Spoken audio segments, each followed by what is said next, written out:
Здравствуйте. Меня зовут Сарглана Кондакова. Я активистка фонда «Свободная Якутия» из Республики Саха. Сегодня наши гости Сысек Жгжитова, дизайнерка и иллюстраторка из Республики Бурятия. Пожалуйста, расскажи о себе и о своих проектах, в которых ты сейчас задействована. Мгм. Там небольшая неточность. Я по профессии я архитектор, и я до прошлого года работала архитектором в инженерной компании немецкой. И вот только с конца 22 года я перешла на фриланс иллюстраторский. 2023 год мы объявили годом деколонизации России. У слова деколонизация очень много сейчас определений. Как ты для себя понимаешь вот это понятие деколонизации? Деколонизация для меня — это освобождение от взгляда белого человека, от взгляда колониста на нас. То есть во время колонизации, во время вот 400 лет колонизации мы не только изменились внутренне, но у нас как бы появился этот взгляд белого человека на нас самих.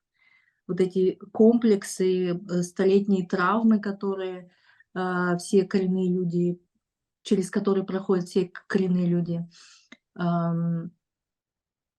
Мне кажется, это все вот сейчас пришло время для исцеления этих травм. И деколонизация для меня — исцеление этих столетних травм колонизации, освобождение от взгляда белого человека на себя, на самого себя, обретение какой-то вот внутренней самостоятельности.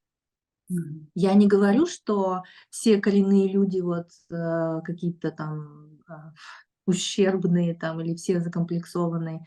Среди нас очень много очень успешных, талантливых людей, но вот последний год война показала, что очень много еще травм, и сама вот эта война и участие наших народов в этой войне — это вот как раз и, ну, как мне кажется, результат этой колонизации. Вообще в России, в Советском Союзе, в Российской империи до революции говорили о Сибири как колониальной стране. Ну, как бы сами русские академики, ученые писали о колонизации Сибири. Раннее советское время они тоже говорили об этом времени как колонизации. И в 20-е годы, когда образовывались вот эти национальные регионы, национальные республики, да,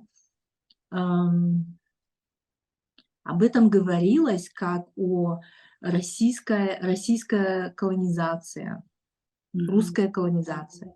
И мы, коммунисты, мы принесем вам вот эту государственность, коренизация.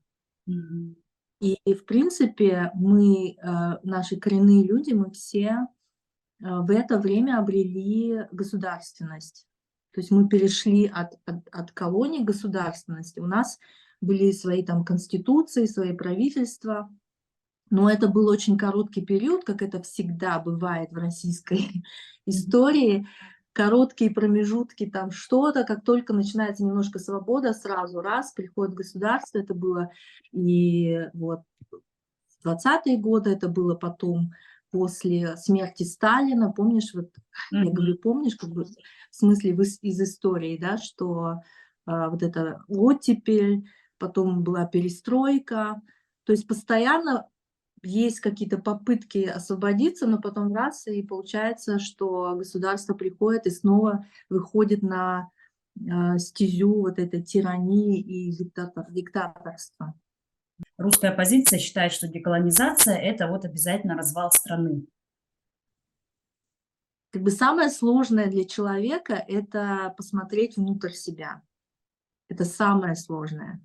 По-человечески мы можем, наверное, где-то их понять, потому что если ты столетиями воспитывался в стране, где изо всех учебников, изо всех там радиоточек, из всего медийного там информационного пространства тебе говорят, что ты представитель государства, образующего народа, твой родной язык является государствообразующим, а все остальные какие-то недогосударствообразующие.